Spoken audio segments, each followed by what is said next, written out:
بھیجیں گے. ہم نے درود پڑھنے پر کہا پہلے تو پڑھ مالک, تو ہی بھیج درود. ہم سے نہیں پڑھا جاتا درود, حق ادا نہیں ہو سکتا. علت عرض کرتا ہوں پھر پہچانے وہ جو محمد کو اپنے جیسا کہہ رہے ہیں. محمد ہمارے جیسا ہے. اللہ کے نبی کیا قدرتوں والے ہیں, کیا شان والے ہیں کہ اللہ کہہ رہے ہیں میں تو درود پڑھ رہا ہوں تم بھی بھیجو. ہم نے کہا اللہم صلی علی محمد وآل محمد, اللہ تو ہی بھیج اپنے نبی اور اس کی آل پہ درود. ہم سے نہیں بھیجا جاتا. علت عرض کروں کیوں نہیں بھیجا جاتا درود؟ جیسے اللہ کے صفاتی نام 99 ہیں, یوں تو ہر اچھا نام اللہ کا, ایسے ہی قرآن کے پہلے صفحے پہ نبی کے نام بھی لکھے ہیں, وہ بھی 99 لکھے ہیں. ان 99 ناموں میں کوئی بھی نام لو درود واجب نہیں. جب نام محمد لبوں پر آ جائے تو درود واجب ہے, درود واجب ہے. اب جو کہہ رہے ہیں ابو طالب نے کلمہ نہیں پڑھا, معلوم ہے کلمہ پڑھا نہیں پڑھا, محمد نام ابو طالب نہیں رکھا.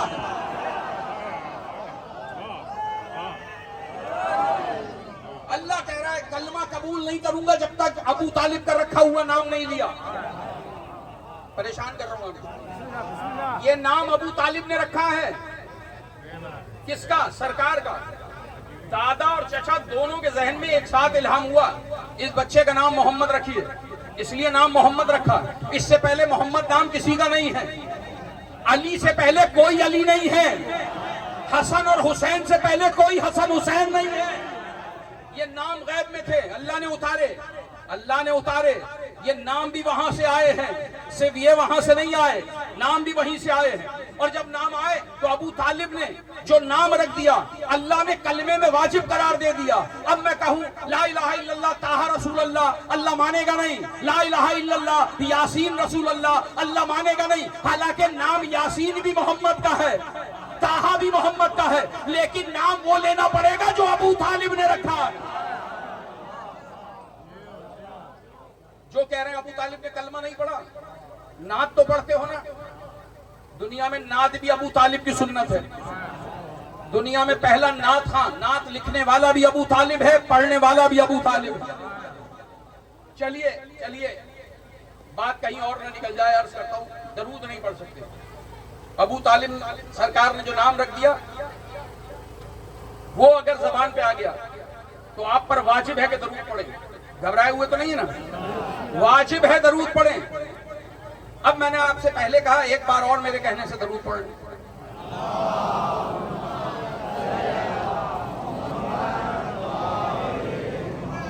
کہاں رکی بات؟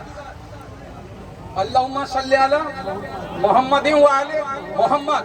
محمد واجب ہے, پھر درود پڑھ, پھر درود پڑھ, پھر درود پڑھ. نماز پڑھ سکتے ہیں, درود کا حق ادا نہیں کر سکتے. وقفہ آ جائے گا, نوکری کر رہی ہیں, زوجہ ہے, بچے ہیں, ماں باپ ہیں, محلے والے ہیں, دوست ہیں, کاروبار زندگی ہے. اگر وقفہ ہوا تو واجب ترک ہو جائے گا. اس لیے ہم کہہ رہے ہیں مالک گناہگاروں میں شریک نہ کرنا. مالک ہم سے نہیں پڑھا جاتا درود, تو ہی بھیج. درود تو پڑھ نہیں سکتے, کہہ رہے ہیں محمد ہم جیسا ہے. محمد ہم جیسا ہے. ابھی عرض کرتا ہوں آپ سے, نبی نے کہا اللہ نے سب سے پہلے میرا نور بنایا, سب سے پہلے میرا نور بنا. کیسے بنا؟ اللہ نے حدیث قدسی میں کہا کچھ نہ بناتے اگر آپ کو بنانا نہ ہوتا. آپ کی وجہ سے کائنات ہے, یہ رنگ و بو آپ کی وجہ سے. اللہ نے نبی کو بنایا. سورہ جمعہ کہتا ہے یسبح للہ ما فی السماوات و ما فی الارض ملک. یا ہر دوسرے دن بندہ حسین کا کلمہ پڑھ رہا ہے. آپ نے 900 سال تبلیغ کی, 900 سال تبلیغ کی, 80 مرد اور عورتیں ایمان لائیں. یہاں دیکھیے کتنا مجمع حسینی ہے. وہ ہم جیسوں سے سن کر حسینی ہو رہا ہے. جب پردے والا محمد سنائے گا کہ حسین کیا ہے پھر تو ساری دنیا ادھر آ جائے گی. نوح علیہ السلام کی کشتی میں نجات تھی, جو بیٹھا بچا, جو نہیں بیٹھا غرق ہو گیا. غرق ہوا, چاہے بیٹا نہ بیٹھا, کہنے لگا پہاڑ پہ چڑھ جاؤں گا. یہ پہاڑوں پہ چڑھنا بھی کافروں کی پرانی عادت ہے. بچ نہیں سکا, ایک لہر نے غرق کر دیا, ایک لہر نے غرق کر دیا. جو کشتی میں بیٹھے وہ بچ گئے, چاہے باہر والے تھے, چاہے باہر والے تھے. اب ایک بندے کے سامنے نبی کے بیٹے نے یہ حدیث پڑھی تو وہ مجلس میں کھڑا ہو گیا, کہنے لگا ہمارے لیے تو کوئی ایسا فائدہ نہیں ہے, یہ فائدہ تو نوح والوں کے لیے تھا. جو کشتی میں بیٹھا بچا. تمام شیعہ سنی بھائیوں سے کہہ رہا ہوں, کہنے لگے نبی کے بیٹے سے ہمارے لیے کوئی فائدہ نہیں. یہ قصے تو پرانے لوگوں کے ہیں. جو کشتی نوح میں بیٹھا وہ بچا, جو نہ بیٹھا غرق ہو گیا. نبی کے بیٹے نے مسکرا کے کہا تمہارے لیے بھی ہے. کہا کیسے؟ کہا نبی نے نہیں فرمایا مثل اہل بیتی کا مثل سفینۃ نوح من رکبها نجا وتخلف غرقها. میری آل کشتی نوح کی مثال ہے, جو سوار ہوا وہ بچے گا, جو نہ بیٹھا غرق ہو جائے گا. یعنی اب اگر کوئی تم سے پوچھے کہاں گئے تھے, یہ نہیں کہنا محمد کے جلوس میں گئے تھے, کہنا نجات کی کشتی میں بیٹھے ہوئے. یہ نجات کی کشتی میں بیٹھے ہوئے ہو, یہ کشتی نجات ہے. مگر سنو 14 میں حسین ہے, 14 میں بھی حسین. بندے نے مولا سے پوچھا مولا آپ 14 نجات کی کشتیاں ہو؟ فرمایا ہاں 14 نجات کی کشتیاں ہیں. کہا جب 14 نجات کی کشتیاں ہو تو الگ سے لیے حسین مولا کے لیے روایت کیوں آئی؟ کہا کون سی روایت؟ کہنے لگا یہ روایت ان الحسین مصباح الہدی و سفینۃ النجاہ, میرا حسین نجات کی کشتی ہے, ہدایت کا چراغ ہے. تو مولا نے فرمایا سنو مسئلہ یہ ہے ہم 14 نجات کی کشتیاں ہیں, مگر سب سے تیز چلنے والی کشتی کو حسین کہتے ہیں.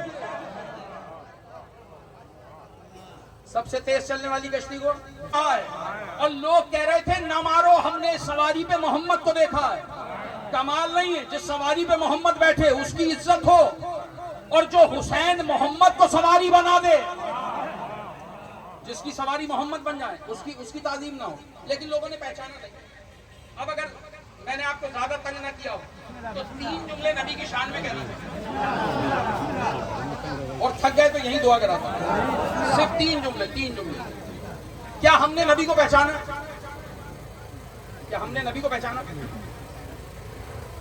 سچ بتائیے. قرآن پڑھ کے پہچانا, حدیثیں سن کے پہچانا, اعتکاف میں بیٹھ کے پہچانا. اب سناتا ہوں قرآن اور سچ بتائیے گا پہچانا نہیں پہچانا. جو تعریف آپ کی سمجھ میں آئے اسے قبول کیجیے گا. قرآن قسمیں کھا کر نبی کا تعارف کرا رہا ہے. اچھا میں میلاد پڑھوں نبی کی کیا تعریف کروں گا؟ تعریف تو اللہ کرتا ہے نبی. اللہ قرآن میں کہہ رہا ہے الم یجد کا یتیمن فآویٰ. جتنے کھڑے ہو تحفہ ہے آج کے لیے. الم یجد کا یتیمن فآویٰ کیا مطلب ہے؟ آپ یتیم تھے, ہم نے ابو طالب کی گود دے دی. نہیں آرام سے سننا, آرام سے. ابو طالب کی تو تعریف ہے, لیکن کیا اللہ اپنے نبی پر احسان نہیں جتلا رہا؟ سرکار پروردگار سارے یتیموں کو تو ہی تو پالتا ہے, تو جس کے صدقے میں کائنات بنائی اسے پالا تو کیا کمال ہے؟ اسے احسان جتلا رہا ہے. اور پھر قرآن میں رکھ دیا تاکہ ہر پڑھنے والا پڑھے محمد یتیم تھے اللہ نے پالا. ہر یتیم کو تو پالتا ہے مالک. پھر کہا ووجدک عالما فاغنی, آپ خالی جیب تھے, کچھ نہیں تھا آپ کے پاس, تو ہم نے خدیجہ کی دولت دے دی. ابھی نہیں بولنا ہے, خدیجہ کی بہت عزت ہے سلام اللہ علیہ, وہاں ہیں. اللہ نے جو امانت نبیوں کو نہیں دی وہ خدیجہ کو دی ہے. بڑی تعظیم ہے خدیجہ بی بی کی. یہ تو ان کی دولت ہے کہ اس لائق تھی کہ اسلام پہ خرچ ہو. دولت کی تعریف ہے کہ آپ کی دولت حلال کی ہے کہ اللہ نے اسلام میں دولت لگا دی. لیکن کیا نبی کی تعریف ہے کہ آپ خالی جیب تھے؟ جملہ کہوں دامن میں رکھیں گے. جس کے صدقے میں لوگ غنی بن گئے, جس کی جوتیاں اٹھا کے لوگ غنی بن گئے, وہ خود خالی ہاتھ ہے, خالی جیب ہے, خالی جیب. اور پھر اللہ کہہ رہا ہے ووجدک ضالا فہدی. کیا مطلب ہے؟ آپ سیدھے راستے پہ نہیں تھے, ہم نے آپ کی ہدایت کر دی. توبہ استغفار. جو خود سیدھے راستے پہ نہ ہو وہ مجھے سیدھے راستے پہ کیسے چلائے گا؟ پریشان کر دیا میں نے. بس یہ 3 جملے تھے آج کے لیے, یہ تحفہ ہے آپ کے لیے. کربلا سے تفسیر چھپی ہے معین التلاوہ, بڑی محنت کر رہے ہیں علماء.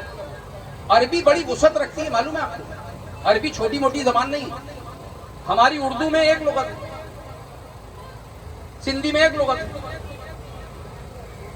فارسی کی لغت بہت کم, لیکن سب سے زیادہ لغت اگر کسی کتاب کسی زبان کی ہے نا وہ ہے عربی 3000 لغتیں ہیں عربی کی.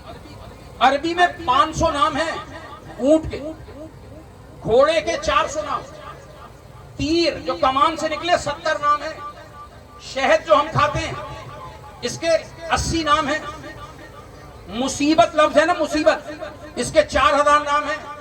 اتنی بڑی مصیبت ہے, یاد کرنا بھی مصیبت. تو کیا نبی کی یہی تعریف بنتی ہے جو ہم کر رہے ہیں آج کمپیوٹر کے دور میں, پڑھے لکھے دور میں؟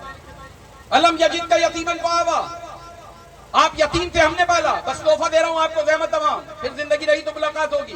وہ مولا جو بار بار کہتا ہوں, وہ مولا جو آدم نہیں کہہ سکتا مجھ جیسا, نوح نہیں کہہ سکتا مجھ جیسا, اس لیے کہ ہر نبی کو اللہ نے بلا کے آیت دی. محمد جہاں بیٹھے تھے اللہ نے آیتیں بھجوا دی.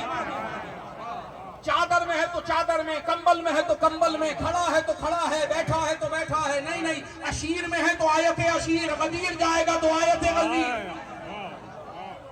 ہر نبی کو بلا کے آیت دی, اسے بلایا نہیں. اتنا بڑا نبی, اسے کہہ رہا ہے آپ یتیم تھے ہم نے پالا. پروردگار کیا کہنا چاہتا ہے؟ نبی کے بعد جس نے سمجھا کہ اہل بیت وارث قرآن, جب اپنے جیسے قرآن لوگے نہ اللہ سمجھ میں آئے گا نہ محمد سمجھ میں آئے گا. اور جب نبی کے بیٹوں سے دین لوگے تو سمجھ میں آئے گا محمد کسے کہتے ہیں, پروردگار کسے کہتے ہیں, توحید کسے کہتے ہیں. بس ایک مرتبہ آیا بندہ چھٹے معصوم کے پاس زاہد بھائی, آ کر کہنے لگا مولا اس آیت کا مطلب کیا ہے؟ فرمایا دنیا والے کیا کہتے ہیں؟ کہ دنیا والے کہتے ہیں محمد یتیم تھے اللہ نے پالا, حالانکہ پالا ابو طالب نے. اس میں بھی ڈنڈی مارتے ہیں لوگ. اللہ کہہ رہا ہے ہم نے پالا, ارے ابو طالب نے پالا, علی کے بابا نے پالا. تو عید میں نبی ملانے کا حق اسے ہے جس کے تعلق ابو طالب سے اچھے ہو. اس لیے کہ مبارکباد بچوں کو نہیں دیتے, بڑوں کو دیتے ہیں جن کے گھر میں بچہ آتا. ایک مرتبہ نبی کے بیٹے نے جلال میں فرمایا, کیا کہتے ہیں دنیا والے؟ کہتے ہیں کہ وہ یتیم تھا تو اللہ نے پالا. کہ ہر یتیم کو وہی پال رہا ہے, ہر یتیم کو وہ پال رہا ہے. ابھی بارش ہوئی, رحمت برس گئی. رحمت کے تذکرے میں بارش کا قطرہ جب سیپ کے منہ میں جاتا ہے تو یہ موتی بن جاتا ہے. یہی قطرہ سانپ کے منہ میں جائے تو زہر بنتا. بارش کے قطرے کا قصور نہیں ہے, ظرف کا قصور ہے. یہ بالکل ایسے ہے جیسے علی کا نام لو, کوئی کھل جاتا ہے کوئی کھول جاتا. تو ایک مرتبہ مولا نے فرمایا بارش کا قطرہ زمین پہ گرے, سیپ کے منہ میں آ جائے تو کیا کرتا ہے؟ کہ موتی بن جاتا ہے. کہ اس موتی کو کیا کہتے ہیں؟ معلوم ہے کیا کہتے ہیں؟ عرب والے جانتے تھے, انہوں نے کہا اس موتی کو در یتیم کہتے ہیں. مولا نے کہا تم بتاؤ یتیم کسے کہتے ہو؟ کہ یتیم کہتے ہیں جس کے ماں باپ نہ ہو. مولا نے کہا تمہارے تو ماں باپ ہوتے ہیں, موتی کے کون سے ماں باپ ہوتے ہیں؟ تو کہنے لگے پھر آپ سمجھائیے در یتیم کیوں, لے جائیے گا تحفہ آج کی محفل میں. ایک مرتبہ نبی کے بیٹے نے کہا اللہ کہنا یہ چاہتا ہے جیسے موتی قیمتی ہے جو سیپ کے منہ میں آیا ہے, وہ جوہری سے پوچھو تو اللہ کا نبی کیا ہے یہ بیٹا بتائے گا. وارث کہنے لگا اللہ کہنا چاہتا ہے اے محمد میں نے دنیا میں تجھے سب سے زیادہ قیمتی پایا تو ابو طالب جیسے طاقتور کی آغوش میں ڈال دیا. میں نے تجھے سب سے قیمتی پایا تو تجھے مضبوط آغوش ابو طالب کی گود عطا کی. مالک یہ جو کہہ رہا ہے کہ آپ راہ پہ نہیں تھے, گمراہ تھے, نعوذ باللہ. مولا